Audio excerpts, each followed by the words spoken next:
लड़की एकदम गुस्सा में है। और लड़की गुस्सा में ना पूरा अपन चुंडी लहेर के चिखला में फेंक दी। हाँ फेंक दी। अब तोला कहूँ ला एकदम दीवानगी की तरह जाना है। हाँ और चुनरी ला चिखला ले निकाल के धो कांच के फेंक देना है। ये सीन नहीं करना है। मैं करना है खाते हैं भाई। कवर करता ना हाँ कवर करता है ठीक है। फॉलो करना है आपको।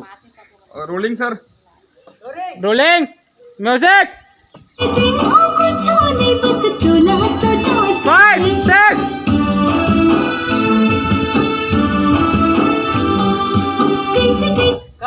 5 6 बार नीचे मत देखो ना। ऊपर ला देखना नहीं पोरी